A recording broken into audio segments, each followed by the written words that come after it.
આજના પવિત્ર દિવસે આજના સમયનો હું આભાર માનું, કારણ કે મારી આજની સવાર લોકભારતીમાં ઉગી છે. જેમને અહીંયા આવે હજી થોડા દિવસો થયા હોય એ જો સ્વર્ગમાં જવું છે તો લોકભારતીમાં થઈને જવું એમ કહેતા હોય તો મને તો સ્વર્ગ જ છે એવું અહીંયા લાગતું હોય. સ્વર્ગમાં જવાની જરૂર નથી, અહીંયા રોકાઈ જવાની જરૂર હોય છે. મિત્રો, હું તમારી સાથે થોડી વાતો કરવા આવ્યો છું. મારી માન્યતા થોડી જુદી છે. મને એક પ્રશ્ન વારંવાર મૂંઝવે કે આપણને ઈશ્વરે જન્મ આપ્યો તો ઉદ્દેશ શું હશે જન્મ આપવાનો? શા માટે જન્મ આપ્યો હશે? શું જન્મ્યા એટલે જીવી જવાનું? જીવવું છે એટલે ખાવાનું, ખાવા માટે નોકરી કરવાની, નોકરી કરવા માટે ભણવાનું, ભણવા માટે થઈને વાંચવાનું, વાંચવા માટે થઈને છેક બાલ મંદિરથી બધા લોકોની ટકટક સહન કરવાની. ભણી ગયો, નોકરી કરી લ્યો, પછી મા બાપ કહે કે હવે પરણી જાઓ એટલે પરણી જવાનું. પરણી જાઓ એટલે એમ થાય કે તમે બેને કુટુંબ થાઓ એટલે કુટુંબ થવાનું. કુટુંબ થયું એટલે સંતાનોને ઉછેરવાના, ઉછેરવાના એટલે એને આપણા જેવા થાય એવા પ્રયાસો કરવાના, આપણા જેવા થાય તો રાજી થવાનું, આપણા જેવા ન થાય તો દુઃખમાં બાકીનું જીવન પૂરું કરવાનું. આ જીવનનો ક્રમ છે ખરેખર? આપણને એટલા માટે અહીંયા મોકલ્યા છે?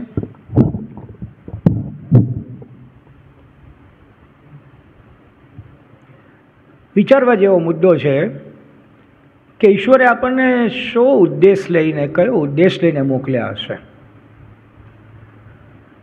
અને એના જવાબમાં મને એવું મળે છે કે ઉદ્દેશ કેવળ જીવનને જીવવું એટલો જ છે. મેં જેટલી પ્રક્રિયા વર્ણવી એ બધી જ પ્રક્રિયાની અંદર જો તમે જીવંત રહીને એ બધું ના કરો તો તમે જીવંત હોવા છતાં જીવ્યા નથી. તમને જ્યારે ભણવાની ઈચ્છા થાય ને તમે ઊંડાણપૂર્વક ભણવાનું નક્કી કરો અને ભણતા ભણતા તમને એમ લાગે કે ઓહો અદ્ભુત છે આ બધું, તો તમારું જીવન સાર્થક છે. તમે શિક્ષક તરીકે નોકરીએ ગયા કે તમે કુંભાર છો ને માટલા ગણો છો કે તમે સુતાર છો ને એનું કામ કરો છો, પણ એ કામ કરતાં કરતાં તમને એમ લાગે કે આજે મને ભણાવવાની ખૂબ મજા આવી, આજે મેં ઘડો બનાવ્યો એ બેનમૂન થયો, એવું જો મનમાં થાય તો એ જીવન તમે જીવ્યા કહેવાઓ. તમે પરણ્યા, બધાએ કહ્યું એટલે પરણ્યા કે ના, તમને લાગ્યું કે પરણવું જોઈએ, એ શાશ્વત જીવનનો એક માર્ગ છે, એ માર્ગ જો સમજીને પરણ્યા તો તમે જીવ્યા કહેવાઓ. તમારે સંતાનો થયા અને પછી એને પરણાવ્યા અને તમને એમ થયું કે મારા ઘરમાં એક બાળપણમાં નાનકડું બાળક આવ્યું હતું જે મારું અને મારા પત્નીનું બાળક હતું, જેણે અમને બચપણ પાછું આપ્યું હતું. ફરી એકવાર એવું બચપણ અમારા ઘરમાં આવે અને મારો દીકરો અને મારા દીકરાની વહુને ઘરે એક સંતાન થાય અને મને આનંદ પાછો મળે તો મારું જીવ્યું જીવ્યું કહેવાય. ઇન શોર્ટ, તમે જે કરો છો એમાં જીવ રેડાય અને જીવને સંતોષ થાય તો ઈશ્વરે આપેલું જીવન સાર્થક છે. હું માનું છું આ વાતમાં તમે સંમત હશો, ન હો તો થોડી વાર પછી થઈ જશો. હવે વિચારવાનો મુદ્દો એ રહે કે આ દરેકે દરેક સ્ટેપ ઉપર, આ દરેકે દરેક પગલાં ઉપર શું જીવનમાં કોઈ એક જ ગુરુ આપણને માર્ગદર્શન આપે છે? ના. હમણાં બેને અહીંયા સરસ વ્યાખ્યા આપી કે ગુરુ એટલે બીજું કાંઈ નથી, ગુ એટલે અંધકાર અને રૂ એટલે દૂર કરે તે. જે આપણા જીવનમાં આવેલો ક્ષણ માટેનો કે કાયમ માટેનો અંધકાર ગુરુ દૂર કરી આપે એ આપણો ગુરુ છે. પછી એ ગુરુ તરીકે મા બાપ હોય અથવા શિક્ષક હોય અથવા કોઈ સંત હોય એ જરૂરી નથી. કેમ જરૂરી નથી એમ કહું છું? મને તમને ખ્યાલ છે કે આપણે જે સંસ્થામાં બેઠા છીએ એ સંસ્થા ગાંધી મૂલ્યો ઉપર જીવે છે અને ગાંધીજીએ પોતે લખેલું છે સત્યના પ્રયોગોમાં કે મને અંધકારની બીક લાગતી હતી, અંધારામાં જવામાં ડર લાગતો હતો. એ વખતે મારી આઈ, મારી સંભાળ લેનારી રંભામાઈએ મને કહ્યું કે ડરવાની જરૂર નથી, અંધારામાં જઈએ ત્યારે રામ નામ લેવું. સત્યના પ્રયોગો વાંચ્યા હશે, ન વાંચ્યા હોય તો વાંચજો. આજે ગુરુ પૂર્ણિમા છે, આજે જ નિર્ણય લેજો કે વાંચવું છે. એમાં એમણે વાક્ય લખ્યું છે કે એ વખતે મને રામનામ ઉપર એટલો ભરોસો નહોતો, કારણ કે મને બહુ ઓળખાણ નહોતી, પણ મારી રંભામાઈએ કહ્યું છે એટલે રામનામ બોલીશ તો અંધકારમાં વાંધો નહીં આવે, એમ માનીને હું આગળ વધ્યો. હવે તમે કલ્પના કરો કે મહાત્મા ગાંધીના જીવનનો જો શ્રેષ્ઠતમ ગુરુ કહેવો હોય તો કોણ કહેવાય? રંભામા કહેવાય. એ રંભાઈએ ત્યારે કહેતા કહી નાખ્યું હશે, એનાથી બોલાઈ ગયું હશે, કદાચ એટલી બધી અનુભૂતિ એની નહીં હોય, છતાં પણ એણે એવો માર્ગ ચીંધ્યો કે રામ નામનો શબ્દ ગાંધીજીના જીવનભરનો મુખ્ય શબ્દ બન્યો. તે ક્યાં સુધી? છેલ્લે જ્યારે 3 ગોળીઓ એમના ઉપર છૂટી ત્યારે પણ કયો શબ્દ બહાર આવ્યો? હે રામ. તો એવું જરૂરી નહીં સાહેબ કે કોઈ સંત જ તમારા ગુરુ હોય. કોઈ એક રંભામાએ તમારે ત્યાં તમને સાચવનારી નાનકડી સ્ત્રી તમને એકાદું વાક્ય એવું કહી જાય કે જેના આધારે તમારા જીવનમાં એક આવડો મોટો મહામંત્ર, રામ મહામંત્ર તમારી જીવનમાં ભેગો આવે. આ વાતો એટલા માટે કરું છું મિત્રો કે કોઈ એક ગુરુ ઉપર આપણે સ્થિત થવાની જરૂર નથી. આ હું જરા વિચિત્ર વાત કરું છું. મારી પાસે એના આધારો છે. ગુરુ દત્તાત્રેયનું નામ આપણે સાંભળ્યું છે. તમને એ પણ ખ્યાલ છે કે એને 24 ગુરુઓ હતા. મને તમને પ્રશ્ન થાય 24 ગુરુ એટલા બધા હોય? આ વાત મારે તમારા મનમાં એટલે રેડવી છે કે ગુરુ પૂર્ણિમાને કાન ફૂંકવાનો દિવસ કહેવામાં આવે છે. આજે જેને સમજ ન હોય એને પણ એના મા અને બાપ કોઈ એવા માણસ પાસે લઈ જાય કે જે એના કાન ફૂંકે. એ શબ્દ પ્રયોગ છે, કાન ફૂંકવા એટલે ગુરુ કરવા. હવે બાળક જેને ઓળખતું નથી એ એના કાન ફૂંકી દે એટલે બાળકને જેની ઓળખાણ નથી એ જિંદગીભરનો એનો ગુરુ થઈ ગયો. આવા ગુરુઓ આજે ઘણા બધા છે, ચોકે છે. એનાથી સાબુત રહેવા માટે, એનાથી દૂર રહેવા માટે આ વાત હું કરું છું. આજે એ ઓળખાણનો દિવસ છે કે ગુરુ કોને કહેવાય અને ગુરુ કોને ન કહેવાય. હું મોટો થાઉં, મારી સમજ વિકસે, મને એમ લાગે અને હું જઈને મારા કોઈ વ્યક્તિત્વ પાસે પ્રણામ કરું અને મને ગુરુ લાગે તો હા, પણ મને કાંખમાં તેડીને મારી બેન કોઈ પાસે લઈ જાય અને લઈ જઈને એમ કહે કે તું અહીંયા પગે લાગ, આપણા ગુરુ, અને ગુરુ મારો કાન ફૂંકે, એ મારા ગુરુ નહીં. તમારામાંથી ઘણા લોકોને આવા ગુરુઓ છે. તમારા કાન પણ નાના હતા ત્યારે ઘણાએ ફૂંકી નાખ્યા છે. પણ એ શબ્દ બહુ સરસ છે, કાન ફૂંકવા. ફૂંકવા એટલે ફૂંકવા. આપણે કહીએ કે ફૂંકી માર્યું. ગુરુ ફૂંકી મારવાની આઈટમ નથી ભાઈ. એટલા માટે મેં પસંદ કરીને એવા મુદ્દાઓ રાખ્યા છે કે જેમાં કોમન વાત ન હોય, થોડી ચેતવણીની વાત. અત્યારે તમારા જેવડી ઉંમરના ઘણા લોકો કે અમારા ગુરુએ કહ્યું, એને પૂછો ગુરુ કોણ? તો કંઈ ખબર નહીં, એક જગ્યા છે. કઈ જગ્યા? તો ખબર નહીં, પપ્પા લઈ જાય છે. પપ્પાને ખબર ન હોય કારણ કે એનો પપ્પા લઈ ગયું હોય.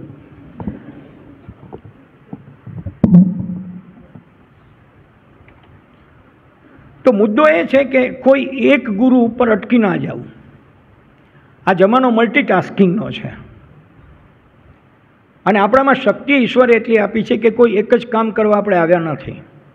આપણે મલ્ટીટાસ્કર છીએ, કરતા જ હોઈએ છીએ, આપણને ખબર નથી. તમે ભણી ગણીને 12મું ધોરણ પસાર કરો ને પીટીસીમાં રહ્યો અને કોઈ આવી સંસ્થામાં આવો ત્યારે તમારે રોટલી વણવી પડે, ત્યારે તમને ખબર પડે કે રોટલી વણતા પહેલી વાર શીખવે એ મા સિવાયની કોઈ વ્યક્તિ પણ મારો રોટલીનો ગુરુ કહેવાય. ગુરુ તમને ઠેર ઠેર મળશે જો તમારામાં રિસેપ્ટિવિટી હશે તો. એક બહુ સુંદર વાત મોરારી બાપુ કરે છે. એમ કહે છે કે અસ્તિત્વની કૃપા તો હંમેશા વરસતી જ રહે છે. જરૂર માત્ર એટલી છે કે આપણું પાત્ર આમ રહે. આપણે હંમેશા આપણું પાત્ર આમ રાખીને બેઠા હોઈએ છીએ. આમ રાખીને બેઠા હો એટલે કૃપા વરસે ખરી, પણ એ જમા ન થાય. એટલે હંમેશા આપણને શીખવાની તત્પરતા રહે, જાણવાની ઉત્કંઠતા રહે અને કરવા માટેની કાર્યકુશળતા રહે, તો જે સામે મળે છે તે આપણો ગુરુ છે. મને 2 ગુરુઓ વિશે વાત કરવી છે. એકને આપણે શિક્ષા ગુરુ કહીએ છીએ અને એકને આપણે દીક્ષા ગુરુ કહીએ છીએ. તમારા ઘરથી લઈને છેક સ્કૂલ કોલેજમાં કે લોકભારતીમાંથી પસાર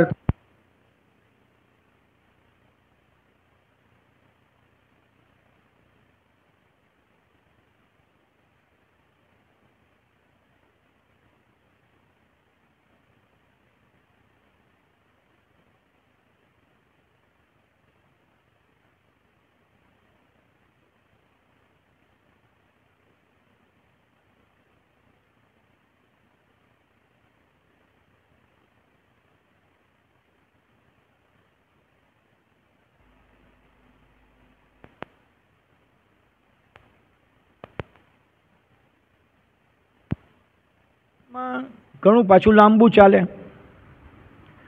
અને એ ગુરુઓની મેં એક લાંબી યાદી તૈયાર કરી છે. એ યાદીમાં નહીં જાઉં અત્યારે, પણ એના 4 મુખ્ય પડાવની વાત હું આજે કરવાનો છું. એમ કહેવાય છે, મનોવિજ્ઞાન એવું નોંધે છે કે માણસનો 4 વખત જન્મ થાય છે. પહેલો જન્મ એને કોષીય જન્મ કહે છે, સેલ્યુલર બર્થ. બીજો જન્મ એને ફિઝિકલ બર્થ, ભૌતિક જન્મ, પૃથ્વી ઉપર આવીએ તે. ત્રીજો જન્મ ઇમોશનલ બર્થ, એટલે સાંવેગિક રીતે પુખ્ત થઈએ તે. અને ચોથો જન્મ જ્યારે સમાજમાં આપણું એક સ્થાન બને ત્યારે ચોથો સોશિયલ બર્થ. હવે હું એની 4ની વાત શરૂ કરું. આપણને કોષીય જન્મ આપનાર 2 વ્યક્તિ છે. એકને હું માં કહું છું અને એકને હું બાપ કહું છું. આ મારા માં અને બાપે નક્કી ન કર્યું હોત કે આપણને એક ખૂબસૂરત સંતાન હોય અને આપણા ઘરની અંદર ફરીવાર બાળપણ, કિશોરાવસ્થા, તારુણ્ય બધું જ આપણે ફરીવાર જોવું છે, એવું મન મક્કમ ન કર્યું હોત તો હું ને તમે જન્મ્યા નહીં હોત. એટલે આમ જોઈએ તો એ આપણા પહેલા ગુરુ થયા. આપણા શાસ્ત્રો પણ બોલે છે ત્યારે બોલે છે માતૃદેવો ભવ, પિતૃદેવો ભવ. ત્રીજા સ્થાને આચાર્ય દેવો છે. અને આપણા ઘણા સંતો કહે છે કે ઉઠો ત્યારે ધરતીને પ્રણામ કરો, બહાર નીકળો એ પહેલાં મા બાપના ચરણ સ્પર્શ કરો. એ અમસ્તા નથી કહેતા. તમને ખબર છે આજે કેટલાય મા બાપ એવા છે કે જે એવી ઈચ્છા લઈને પરણે છે કે આપણે સંતાન ન જોવું જોઈએ. હવે એને સંતાન ન હોય તો આપણને કાંઈ વાંધો નથી, પણ એ પહેલા કદમના ગુરુ બનવાનો ચાન્સ ચૂકી જાય છે. મા બાપ તરીકે તમે તમારા સંતાનના પહેલા ગુરુ છો. અને હું તો બહુ જ અંગત રીતે એવું માનું છું કે જેનો ઉછેર એના મા બાપે લગભગ 10 વર્ષ સુધી આદર્શ રીતે કર્યો એ જ માણસ ભવિષ્યની અંદર નોંધપાત્ર વ્યક્તિ બને, બાકીના ન બને. ઉદાહરણો છે પણ એની ચર્ચા કરવાનું કોઈ કારણ નથી. તો મારા મા બાપ એ મારો પહેલા ગુરુ છે. હવે મા બાપે નક્કી કર્યું એટલે એક અંડ છે એ ફલિત થયું, જેને આપણે ફલિતાંડ કહ્યું, જે માતાના ગર્ભાશયમાં મોટું થયું. 9 મહિના પછી એણે જન્મ લીધો એટલે એ બીજો જન્મ પૃથ્વી ઉપર આવ્યો, જેને આપણે કહીએ છીએ ભૌતિક જન્મ, ફિઝિકલ બર્થ. જ્યારે એક બાળક પૃથ્વી ઉપર અવતરે છે, પૃથ્વીના પ્રકાશને જોવે છે અને આપણી સાથે હળવા ભળવા માટે તત્પર થાય છે. તમે ક્યારેય વિચાર્યું છે કે તમને તમારી માએ વિશેષ કષ્ટ ભોગવીને જ્યારે જન્મ આપ્યો ત્યારે એ જન્મ માત્ર એક માં ન આપી શકે? એ વેટાણે મને ને તમને ખબર નથી આપણે જન્મ્યા ત્યારની વાતની, પણ હવે મોટા થઈ ગયા છે એટલે ખબર છે કે મારી માની બાજુમાં એક ગાયનેકોલોજિસ્ટ હતી સ્ત્રી, અને એની સાથે કોઈ એક નર્સ હતી સ્ત્રી, જે આપણું સ્વાગત કરવા માટે આજે આપણે રિક્ત પાણી કરીએ છીએ ને, ખાલી હાથે ઊભી હતી. આ ખાલી હાથે ઊભી છે એનો અર્થ હું એવો કરું છું કે ઈશ્વરે તમને અસ્તિત્વમાં સ્વીકાર કરવા માટે પોતાના બે હાથ લંબાવ્યા છે, અને પહેલું તમને માતાના ગર્ભમાંથી ઝીલવાનું કામ એ તમે જેને ઓળખતા નથી, ભવિષ્યમાં કોઈ દી જેને યાદ કરવાના નથી. આજે પણ કોઈને પૂછો કે તમારો જન્મ થયો એ ગાયનેકોલોજિસ્ટનું નામ શું, ખબર નથી. તમે એને મળ્યા છો, ખબર નથી. તમને જેણે પહેલી વખત સ્વાગત કરીને પોતાના હાથમાં આવકાર્યા છે એને આપણે મળ્યા નથી, એને આપણે ઓળખતા નથી, પણ એ આપણા ભૌતિક જન્મના ગુરુઓ છે. બે ઘડી માટે કલ્પી લ્યો સાહેબ કે આપણી માં છે અંતરિયાળ ગામમાં હતી, કોઈ વ્યવસ્થા નહોતી, પીએચસી નહોતું, અને આપણો જન્મ થવાની ઘડી આવી, અને જેમ તેમ કોઈના સપોર્ટ વગર આપણે જન્મ્યા, તો આપણે એક ગુરુઓ ચૂકી ગયા છીએ. એટલે મને તો આજે એવું લાગે રામચંદ્રભાઈ કે આજનો દિવસ મા બાપને પહેલાં પ્રણામ કરવા, અને પછી જેને આપણે ઓળખતા નથી એ પહેલાં ડૉક્ટર, ગાયનેકોલોજિસ્ટ અને પેલી નર્સ, જેણે આપણે પહેલાં મળ્યા છીએ. આ વિશ્વમાં આવ્યા ત્યારે સૌથી પહેલાં આપણું મોઢું એણે જોયું છે, માએ નથી જોયું. એ આપણને તેડી લે છે અને પછી થોડી વાર પછી માને અર્પણ કરે છે. માં આપણું મોઢું જોનારી ત્રીજી વ્યક્તિ છે, પહેલી નથી. પણ આપણને જન્મ આપવા માટેની પરિસ્થિતિનું સર્જન કરનાર એ પહેલી વ્યક્તિ છે. તો જે બીજો જન્મ થયો એ ભૌતિક જન્મ, એમાંય આપણને ગુરુ મળ્યા. ધીમે ધીમે મોટા થતા ગયા. લેબર રૂમમાંથી આપણને નર્સ લઈને બહાર આવી એટલે આપણા પપ્પાએ આપણને જોયા. પછી મામા એને ફઈ એને બધા કહેવા લાગ્યા કે ફઈ જેવું નાક છે, કોઈક કહેવા લાગ્યા કે ચહેરો મામા જેવો છે. આવું ઘણું હાલ્યું. તો એ જેણે મામા બનાવ્યા એ બધા આપણા નાના નાના ગુરુ ગણાય. તો ગુરુની પ્રક્રિયા મારી દૃષ્ટિએ અહીંથી શરૂ થાય છે. આપણે જે કહ્યું કે ઘોર અંધકારમાંથી જે પ્રકાશ તરફ લઈ જાય એ આપણા ગુરુ. જો એ વાત સાચી હોય તો આપણી માં અને આપણા ગાયનેકોલોજિસ્ટ એને ઘોર અંધકાર ભરી કોટડીમાંથી આપણને જીવનમાં લઈ આવવાનું કામ કર્યું, એટલે આપણા ગુરુઓ છે, પહેલા ગુરુઓ છે. તમે વિચાર કરો સાહેબ, જૈન શાસ્ત્ર ગર્ભાશયને કાળ કોટડી કહે છે, અને જૈનોમાં એવું કહેવાય છે કે કાળ કોટડીમાં ઊંધા માથે લટકતો જીવ પૃથ્વી ઉપર આવે ત્યારે એ બરાબર જીવવા જેવો થાય છે. આપણે એને કાળ કોટડી નથી કહેતા, એવા અઘરા શબ્દ બહુ વાપરવા નહીં. ઈશ્વર આપણે જન્મ્યા ન હોય ત્યારથી કાંઈ કાળ જેવું રાખતો જ નથી, બધું સારું જ રાખે છે. માત્ર આપણે પારખીને એની ભેગા થઈ જાય એટલી જરૂર હોય છે. મુદ્દો આવીને ઊભો રહે, ધીમે ધીમે બધા મળવા માંડ્યા. તમે શેરીમાં જવા લાગ્યા, શેરીમાં રમવા લાગ્યા, તમે કોકને ધક્કો મારવા માંડ્યા, કોક તમને ધક્કો મારવા માંડ્યું. આવે ટાણે નાની નાની પ્રક્રિયા શીખવાની ચાલે છે, જે આપણને પછી યાદ આવે તો યાદ આવે. મને બહુ યાદ આવે છે. અને જીવન જીવવાની સાર્થકતા તો રહે કે આવી આવી કોઈ ક્ષણે આપણે એને યાદ કરીએ. મને બરાબર ખબર છે કે મને કોઈએ ધક્કો માર્યો ત્યારે હું ગુસ્સે થાઉં એ પહેલાં 2-3 જણા દોડ્યા અને એણે મને ઊભો પણ કરી લીધો. એનો અર્થ એવો થયો કે જીવનમાં જ્યારે ધક્કો વાગે ત્યારે બહુ નિરાશ ન થવું. કોઈ 2 જણા એવા હશે કે જે આપણને ઊભા પણ કરશે. તો એ જે 2 જણા એ વખતના હતા એ આપણા ગુરુ છે. એને શીખવ્યું, નાની વાત પણ શીખવે એ તમારો શિક્ષા ગુરુ છે. તમે જ્યાં અટક્યા ત્યાંથી આગળ જવામાં જે આંગળી પકડે એ તમારો શિક્ષા ગુરુ છે. તમે મૂંઝાણા અને તમે વિચાર્યું કે મારે લોક ભરતીમાં આવ્યો, ગમ્યું નથી, ભાગી જવું છે, અને ભાગતા હો ને ત્યારે કોઈક બહાર એમ કે કાં જવું છે, તો હા કંટાળી ગયો, અરે અઠવાડિયા પછી મજા આવશે, રોકાઈ જા. અને તમે રોકાઈ જાઓ અને તમને લોક ભરતી ગમે, તો જેણે રોક્યા એ તમારો શિક્ષા ગુરુ છે.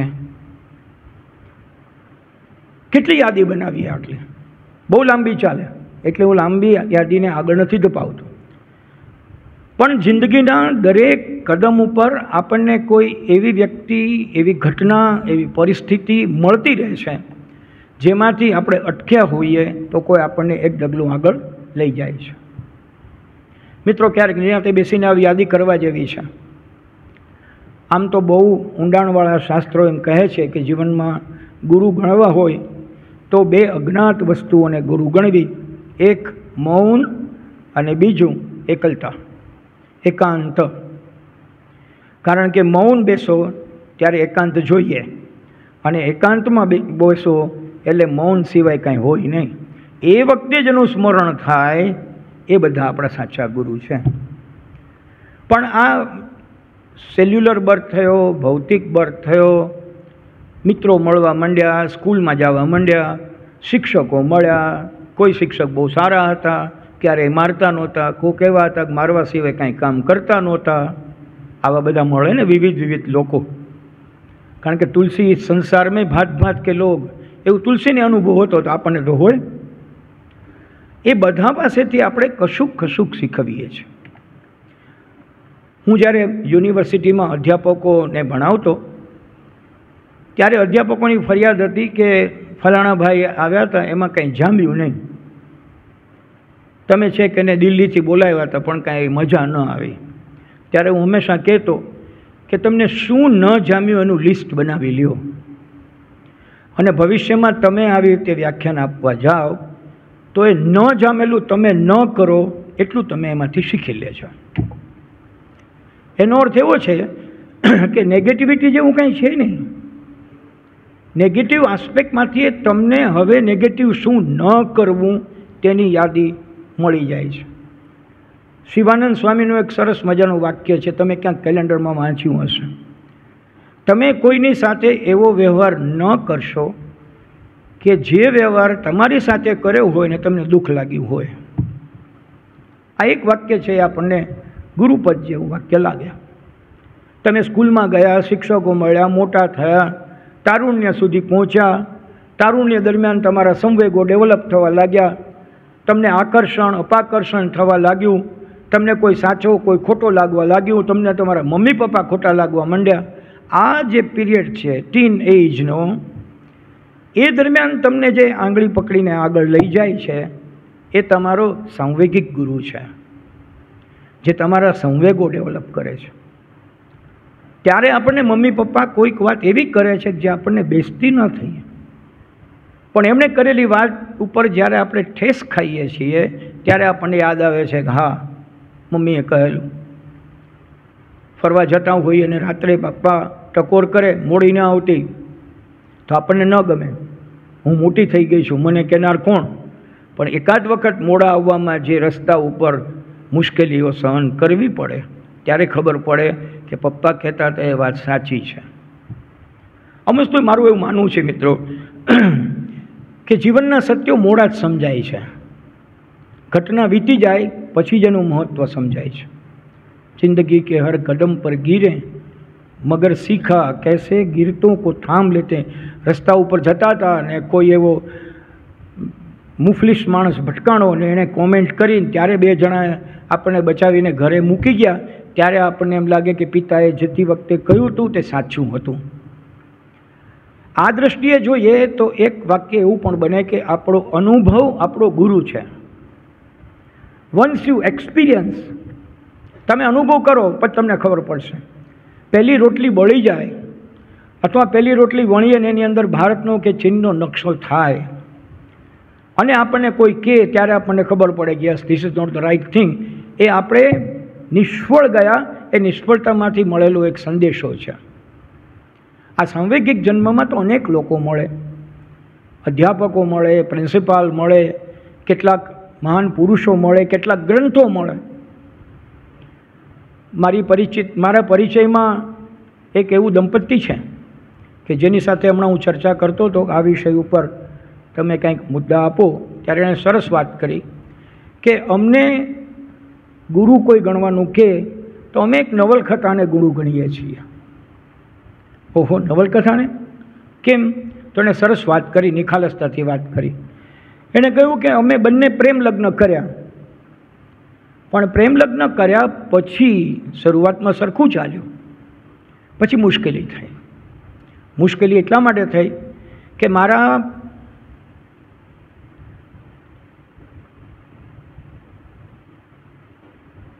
મારી પત્નીના જીવનમાં કોઈ બીજું પુરુષ આવ્યો અને અમારું જીવન ડિસ્ટર્બ થઈ ગયું. એ ટાણે મેં મારા એક ભાઈબંધ પાસે દુઃખ વ્યક્ત કર્યું કે શું કરું દોસ્ત. ત્યારે મને એને વિનેશ અંતાણીની પ્રિયજન નામની એક નવલકથા હાથમાં આપી. એણે કહ્યું કે 4-5 દિવસ બેસીને વાંચી જા. અને વાંચી લીધા પછી મારો પ્રશ્ન દૂર થઈ ગયો. હું મારી પત્નીને એક સ્વતંત્ર વ્યક્તિત્વ તરીકે સ્વીકારવા લાગ્યો. મેં નક્કી કર્યું કે she has her own identity. તો એવું પણ બને કે તમારો ગ્રંથ કોઈ નાનકડી ચોપડી તમને એક માર્ગે વાળી દે. શીખોમાં તમને ખબર છે કે એ લોકોએ માણસને કોઈને ગુરુ નથી રાખ્યા, પણ ગુરુ ગ્રંથ સાહેબને એ લોકો પોતાના મંદિરમાં રાખે છે. અને ગુરુ ગ્રંથમાં કહ્યું તે સાચું. આખા વિશ્વમાં આ એક એવો ધર્મ છે કે જે પુસ્તકને પોતાનો ગુરુ રાખે છે. તો એ પણ આપણો સાંવેગિક ગુરુ છે. અને મિત્રો, છેલ્લો જન્મ આવ્યો. એ જન્મમાં આપણે ધીમે ધીમે મોટા થયા, વધુ મોટા થયા, સમાજમાં પ્રતિષ્ઠા થઈ, પદથી થઈ, પૈસાથી થઈ, પ્રસિદ્ધિથી થઈ, પણ આપણે લોકો ઓળખવા લાગ્યા. ત્યારે જે મળે છે એને આપણા સામાજિક ગુરુઓ કહેવાય. એ આપણો સામાજિક જન્મ છે. હવે આમ ન યાદ રહે એટલે મેં થોડું ક્લાસિફિકેશન આવું કર્યું છે કે હકીકતમાં જ્યારે આપણે પહેલી વાર જન્મ લઈએ છીએ ત્યારે ફલિતાંડ જેણે સર્જન કર્યું, જેણે આપણા બીજનું આરોપણ કર્યું, એને આપણે ઉદ્ભવ ગુરુ કહી શકીએ. એ આપણા ઉદ્ભવ ગુરુ છે. એ ન હોત તો આપણે ઉદ્ભવ ના થયો હોત. થોડાક મોટા થયા, બધા ઉછેરવા લાગ્યા. બેન, મમ્મી, નાની, નાના, દાદા. મમ્મી કામે ગઈ હોય તો કોઈક પાસે મૂકી જાય, એણે ઉછેર કર્યો. અત્યારના કદાચ પતિ પત્ની બંને નોકરી કરતા હોય તો એક નાનકડી બેબી હોય, કોઈ કેરટેકર હોય તો એણે ઉછેર કર્યો. તો પહેલો જેમ ઉદ્ભવ ગુરુ છે એમ બીજો ઉછેર ગુરુ હોય છે. રંભા આઈ એ ગાંધીજીના ઉછેર ગુરુ કહેવાય. તમને જરા ખ્યાલ આવે એટલે ઉદાહરણ આપું. એમણે ઉછેરવામાં જ્યારે ગાંધીજી અટક્યા ત્યારે આંગળી પકડી, માટે ઉછેર ગુરુ. જો મેં હમણાં કહ્યું ને સાહેબ કે સારા અનુભવો જ ગુરુ બનાવે એવું ન હોય, નબળા અનુભવો પણ તમને શીખવે. મહાત્મા ગાંધીની વાત યાદ આવી એટલે કે હું એને લખ્યું છે કે હવેલીમાં જતો હતો, પણ હવેલીની કેટલી બધી રીત રસમો મને સારી ન લાગી, માટે હું એના તરફ વળ્યો નહીં. તો આ સારું ન લાગવું એની સમજ આવી એટલે ભવિષ્યમાં એણે એનો સમય એમાં વિતાવ્યો નહીં, તો એ પણ એનો ગુરુ છે. તો એ ઉદ્ભવ ગુરુ. પછી આવ્યો ઉછેર ગુરુ. પછીનો જે જન્મ આવે આપણો એ ખરેખર આપણો ઉદય ગુરુ છે. આપણો સાચો ઉદય તારુણ્ય પૂરું થાય અને સમાજમાં આપણે જરાક પ્રતિષ્ઠિત બનવા લાગીએ. 10ની બદલે 50 માણસો આપણે ઓળખવા લાગે. છાપામાં આપણે આપણું નામ આપવા જતા હતા, એની બદલે એમને આપણું નામ સારા કામ માટે આવવા માંડે. ઘણાનું નામ સારા કામ માટે ના આવે, નામ બહુ મોટું આવે, બધી હેડલાઇનમાં બેસી જાય, પણ એ ગુરુમાં ગણી શકાય નહીં. એને ગુરુ ઘંટાલ કહેવા હોય તો કહી શકાય, પણ એવો શબ્દ આજે નહીં વાપરવો, એટલે હું બોલ્યો જ નથી એમ તમારે સમજવું. તો એ ઉદય ગુરુ છે, જેણે આપણને ઉદય ઉપર આવવા માટે, આપણને ખબર છે કે સૂર્યનો ઉદય થાય છે, ધીમે ધીમે કરતાં એનો પ્રકાશ, અને પ્રકાશ પછી ગરમી પછી હૂંફ, અને પછી બીજી બાજુ જાય ત્યારે ફરી એકવાર આપણો દિવસ પૂરો થાય. એવો આપણો ઉદય ગુરુ છે. આ ઉદય ગુરુ જેમ જેમ તમે આગળ વધશો એમ તમને જોવા મળશે કે અનેક લોકો તમારો ઉદય કરશે. હમણાં ભાઈએ કહ્યું કે મને કોઈ ઓળખતું નહોતું. વિશાલભાઈએ કહ્યું કે અહીંયા આવી જા. હવે એને કહ્યું તો મારી દૃષ્ટિએ અત્યારના એ ભાઈના પહેલાં ઉદય ગુરુ વિશાલભાઈ થયા. હવે બીજાએ એને કહ્યું કે આ એગ્રોમાં ન જવાય, એની બદલે સાદું BRS કર, વધુ મજા આવશે, અને તમે કરો અને તમે સફળ થાવ પછી એ માણસને પણ ઉદય ગુરુ કહેવાય. નિષ્ફળ જાવ તો એને ન કહેવાય. પાછું આવું આપણે એક લિટમસ પેપર ટેસ્ટ કરવો પડશે. અને છેલ્લું વસ્તુ આવી બહુ છેલ્લો કાળ 50 પછીનો, 60 પછીનો, એને આપણે ઉત્સાહ ગુરુ કહીએ. ઉત્સાહ ગુરુ કારણ કે જરૂર છે નહીં છે, ઉત્સાહની છે, ચૈતન્યની છે. આપણે વૃદ્ધ થઈએ, 70, 75, 80ના થઈએ એટલે હવે તો પૂરું, હવે તો રાહ જોઈ છીએ ભગવાન દોરી ખેંચી લે એટલી વાર, એવું બોલે એનો અર્થ એવો કે એની પાસે ઉત્સાહ ગુરુ નથી. કોઈક ઉત્સાહ ગુરુ એવો હોવો જોઈએ, કરે ભાઈ ઈશ્વરે નક્કી કરીને તને મોકલ્યો છે ને, કામ પૂરું થશે એટલે બોલાવી લેશે. વારે વારે આવું બોલ બોલ કરમાં ઈશ્વર નારાજ થશે. આવું જે કહે તે આપણો ઉત્સાહ ગુરુ છે. એવું કોઈ વાતાવરણ હોય કે જ્યાં તમે જાઓ અને તમને ઉત્સાહ ચડી જાય. તમને ખબર છે કે અમે બધા હમણાં નોર્વે જઈ આવ્યા, બાપુની કથામાં ગયા હતા. એ 10 દિવસની કથાથી અમને આવતા 5-1 વર્ષનો ઉત્સાહ મળ્યો. તો એ કથાનો માહોલ એ અમારો ઉત્સાહ ગુરુ કહેવાય. આ બધા વર્ગીકરણ આપવાનો મારો ખ્યાલ એટલા માટે છે કે જીવનમાં ઘણા ગુરુ હોય અને ઘણાને ગુરુ માનવા જોઈએ. એમ કહેવાય છે કે ચપટી ધૂળ જો તમને કામમાં આવી હોય તો એ ચપટી ધૂળનો આદર કરવો, કારણ કે એ જ ધૂળ કદાચ તમને દાટી પણ દે અથવા એ જ ધૂળ તમને શિખર ઉપર ઊભા પણ કરે. આપણે આ ચૂકી જતા હોઈએ છીએ. કોઈક વ્યક્તિ સાથે કે કોઈ સંસ્થા સાથે એક નાનકડો વાંધો પડી જાય તો આપણે કાયમી ચોકડી મારવા ટેવાયેલા છીએ. તો આ વાત એવું દેખાડે છે કે તમારા જીવનમાં જેને ચપટી ધૂળ જેટલો પણ મદદ કરી છે કે ઉત્સર્જ કર્યું છે એને ભૂલવા જેવું નથી. રિમેમ્બર ધેમ, યાદ રાખો. યાદ નહીં રાખો તો એક સારી વસ્તુ તમે ચૂકી જશો. અંગ્રેજીમાં એક વાક્ય છે, we are not anti individuals, we are anti errors. આ વાક્ય મિત્રો બહુ યાદ રાખવા જેવું છે. We are not anti individual, આપણે કોઈ વ્યક્તિના વિરોધમાં નથી, પણ વ્યક્તિની ભૂલના વિરોધી છીએ. એટલે એની એક ભૂલ થઈ તેથી આખું ચોકડી મારવાની જરૂર નથી. બીજે દિવસે પાછા ફ્રેન્કલી એની સાથે જીવો. શક્યતા છે કે આજે ખૂબ મજા પણ આવે, ભૂલ ન થાય. તો આ બધા ઉત્સાહ ગુરુઓ છે. હું જાજો લંબાવતો નથી. હું મારું પેપર તૈયાર કરીને આવ્યો છું, કારણ કે બેંક છોડીને માસ્તર થયો એવું વિશાલભાઈએ કહ્યું છે. તો હજી માસ્તર છું. એટલે આજનું મારું વ્યાખ્યાન પૂરું થાય ત્યાર પછી મને અરુણભાઈ એમ કહે કે લખીને મોકલજો. એ મને ખબર છે કે એવું કહે, કારણ કે હું અરુણભાઈને 40-45 વર્ષથી ઓળખું છું. અરુણભાઈ એવું વ્યક્તિત્વ છે કે એક કામ પૂરું થાય અને તમને પૂરું થયું તો બીજું તમને વળગાડી દે. એટલે મેં નક્કી રાખ્યું છે કે આવું એટલે એને આપે કોથળી દેતો જાઉં કે 11 પાના લઈ જાઉં. આ ઉત્સાહ ગુરુ છે સાહેબ. Once you identified the personality and behave according to that personality, તમને મજા આવશે જીવવાની. આપણને એમ લાગે કે આ માણસ નિરાશાવાદી જ છે, દુઃખદાયક છે, તો એની પાસેથી કોઈ દી સુખની અપેક્ષા નહીં રાખો. અપેક્ષા રાખશો તો તમે દુઃખી થશો. માધવ ક્યાંય નથી પુસ્તકમાં હરીન્દ્રભાઈ દવે પહેલા પાના ઉપર લખ્યું છે, વાક્ય બરાબર મોઢે રાખવા જેવું છે. કોઈનો સ્નેહ કદી ઓછો હોતો નથી, આપણી અપેક્ષાઓ જ વધારે હોય છે. આ અપેક્ષાઓ વધુ રાખીએ એમ આપણે દુઃખી થઈએ. રાખવી જ નહીં. આપણને ખબર પડે કે આ માણસ સામે મળીને ઘા કરે એવો છે, તોય પછી આપણે દોડે જતા હોય, એવું નહીં ચાલે.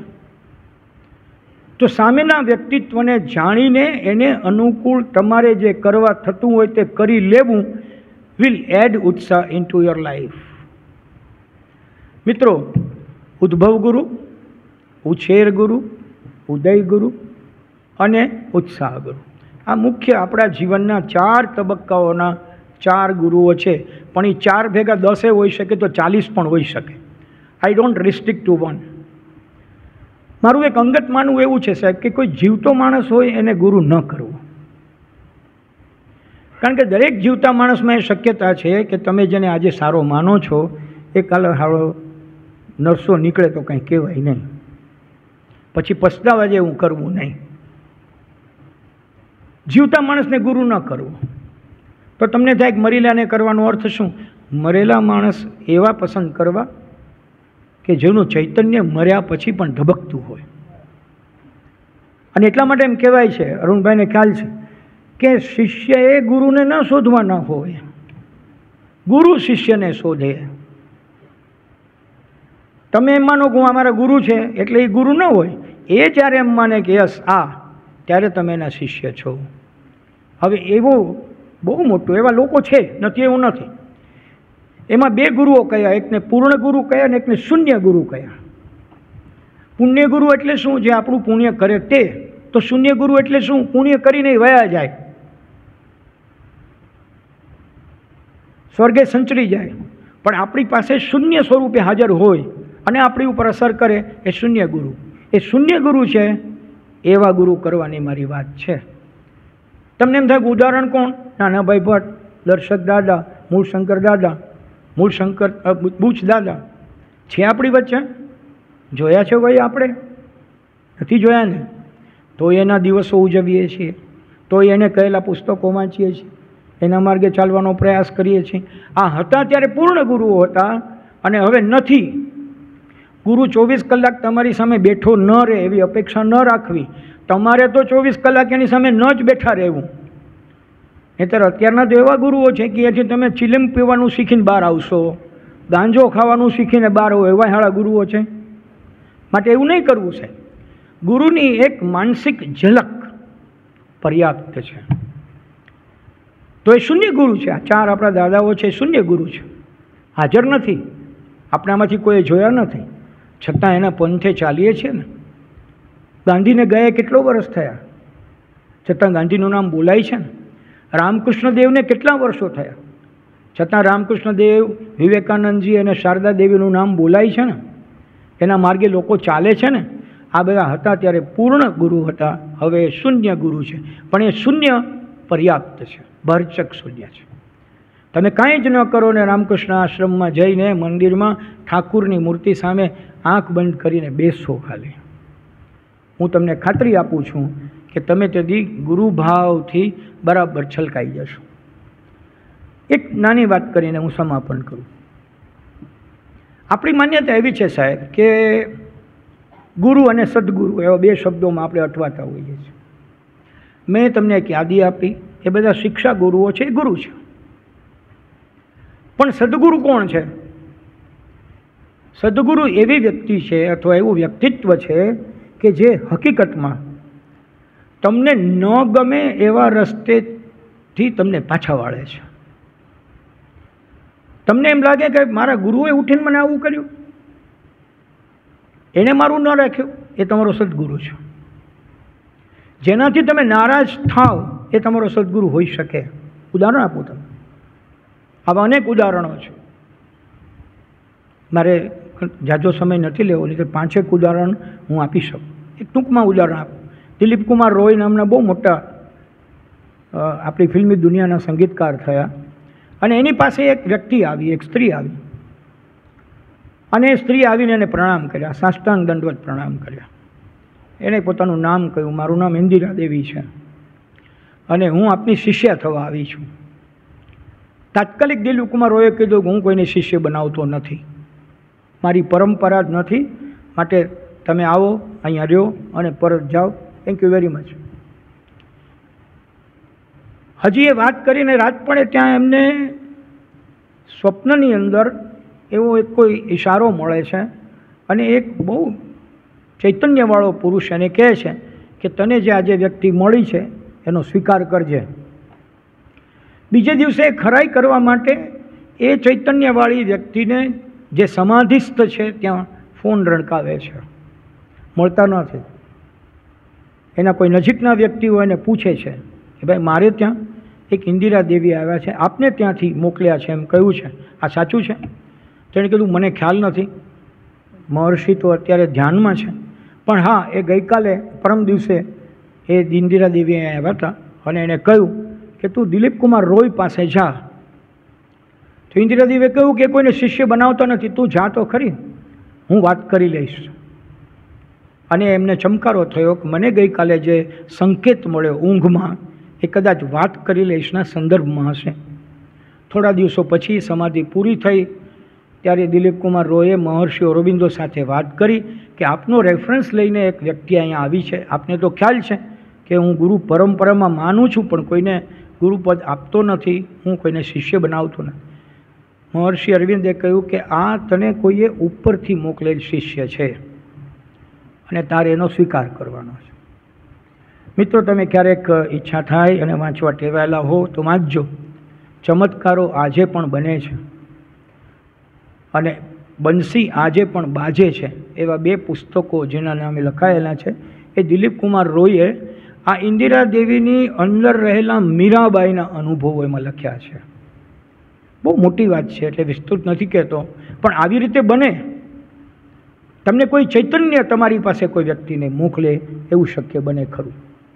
છેલ્લી વાત, મને મિત્રો એવું સમજાયું કે ગુરુ અને સદગુરુમાં આવી રીતે જે આવે ને આપણી સાથે જોડાય એ ગુરુ હોય તો આપણા એ સદગુરુ છે. ખૂબ એ હતી કે દિલીપ કુમારના સદગુરુ મહર્ષિ અરવિંદો હતા અને એમણે આદેશ કર્યો એટલે એનો સ્વીકાર કર્યો અને પછી આખી એક પરંપરા ઊભી થઈ. બહુ સુંદર. આજે પણ એનો પૂનામાં એમની સમાધિઓ છે, બંનેની જોવા જેવી છે. વાત એ છે સર કે હકીકતમાં આપણને આવી રીતે જે સદગુરુ મળે છે કે જે અચાનક મળે છે, આપણા શોધવાથી નથી મળતા. તમે ક્યારેક જોજો કેટલાક લોકોના જીવનમાં આવા લોકો લગભગ 60 વર્ષ કે 65 વર્ષ થાય ને ત્યાં સુધી આવ્યા જ ન હોય, પછી અચાનક એન્ટ્રી મારે અને એન્ટ્રી મારીને એવી એન્ટ્રી મારે કે તમને એમ થાય કે આણે આખી જિંદગી આની ભેગી જ કાઢી હશે. નાના દાદા અને દર્શક દાદા સાથે મોરારી બાપુનો સંબંધ ખરો, પણ મોરારી બાપુએ ઈચ્છ્યું ત્યારે એમની નજીકમાં આપણે જઈ શક્યા. ઇટ ડિપેન્ડ્સ અપોન ધ ગુરુ. એ ઈચ્છે ત્યારે તમારું આકર્ષણ થાય. તમે જઈને લાંબા થઈને સૂઈ જાઓ તેથી એ ગુરુ થઈ જાય એવું માનવાની જરૂર નથી. મિત્રો, માત્ર સમાપનમાં હું એટલું કહું કે આપણે એવી સંસ્થામાં બેઠા છીએ કે જે સંસ્થા શીખવવાનું કામ કરે છે, પણ એ વિશિષ્ટ રીતે શીખવે છે. આમ કહેવું હોય તો એમ કહેવાય કે તમને જે શીખવે તે શિક્ષક અને તમને જે કેળવે તે તમારો ગુરુ. તમને જીવન જીવતા, અમારો પહેલો પ્રશ્ન હતો, તમને જીવન જીવતા ઉત્સાહના ઘડા ભરી આપે એ તમારો ગુરુ. જીવનની કોઈ પણ કપરી પળમાં તમે હારી જાઓ, થાકી જાઓ, તૂટી જાઓ, ત્યારે આંખ બંધ કરો ને જે સામે દેખાય એ તમારો ગુરુ. બાકી બધા ગુરુ ખરા, પણ શિક્ષા ગુરુ એટલું જ માન શિક્ષા ગુરુનું. તમે વિચાર કરો, હું આજે તમારી સામે બોલવા ઊભો થયો છું અને બોલી રહ્યો છું, એના માટે હું એકલો જવાબદાર નથી. 4 વર્ષનો હતો ને રામકૃષ્ણ આશ્રમમાં હું પહેલી વખત સ્ટૂલ ઉપર ઊભો રહ્યો હતો. મને યાદ છે, હું નાનકડો હતો આમ લંબાઈમાં. આમ તો પહેલેથી શરીરમાં કદમાં આવડો જ છું, પણ આવા સ્ટૂલ ઉપર ઊભો રાખ્યો તો એક મહારાજે પકડીને અને પાછળ આમ ટેકો દઈને ઊભા હતા, બોલ બેટા. આજે પણ મને એક ક્ષણ યાદ છે, એ મહારાજે મને ત્યારે ટેકો ન આપ્યો હોત તો આજે હું તમારી સામે ટેકા વગર ઊભો ન હોત. એટલે મારા જીવનમાં યાદ કરવું હોય કે હું આજે કોને લઈને ઊભો છું, એ પ્રાગજી મહારાજને લઈને ઊભો છું. આપણને કોઈકે નાનકડી ઠેસ વાગી અને હાથ ધર્યો એ આપણો ગુરુ છે. મિત્રો, રામકૃષ્ણ દેવની મેં વાત કરી ત્યારે એક નાનકડો પ્રસંગ કહીને વાત પૂરી કરું. ખરાબ લાગે શિષ્યને કે મારા ગુરુએ આવું કર્યું, છતાં જે તમારું હિત જોઈને એવું કરે એ તમારો સદગુરુ છે. રામકૃષ્ણ દેવના બહુ જ પરમ શિષ્ય એટલે સ્વામી વિવેકાનંદ આપણે જાણીએ છીએ. સ્વામી વિવેકાનંદે સમાધિ રામકૃષ્ણ દેવ પાસેથી શીખ્યા કે શું કરવાથી સમાધિ મળે. ગુરુ મંત્ર આપ્યો, પણ એમણે ચેતવ્યા હતા કે સમાધિમાં જે ભાવ જન્મે અથવા પ્રગટે એને તાત્કાલિક અભિવ્યક્ત ન કરવો, એને પાકવા દેવો. હવે બન્યું એવું કે રામકૃષ્ણ દેવની કુટિયા છે, એનાથી થોડીક દૂર પંચવટીમાં વિવેકાનંદજીની કુટિયા છે. એની એક બાજુના ભાગમાં એક કાળુ નામનો ગરીબ માણસ છે. એનો નાનકડો રૂમ છે. રૂમની અંદર અસંખ્ય દેવદેવીઓ છે, ફોટાઓ છે, મૂર્તિઓ છે. જે આપે તે બધું એની અંદર ગોઠવ્યું છે અને કલાકો સુધી બધાની પૂજા કર્યા કરે. ખાવાનું ભૂલી જાય. રૂમની અંદર એટલા બધા દેવદેવી થઈ ગયા કે પોતે બહાર સૂવું પડે કે પોતે બહાર સૂવે, પણ રૂમની અંદર એના દેવદેવીઓ સિવાય કોઈ નહીં. સ્વામી વિવેકાનંદ નીકળે ત્યારે એમ કે આટલું બધું ન કરાય, આ બધા મૂકી દે, એક જ ગુરુ કર, એક જ દેવ રહે. પણ એ માને નહીં. કાળું એમ કહે કે માફ કરો ને મને બધામાં શ્રદ્ધા છે તો રહેવા દો. એ વિવેકાનંદ બોલે નહીં.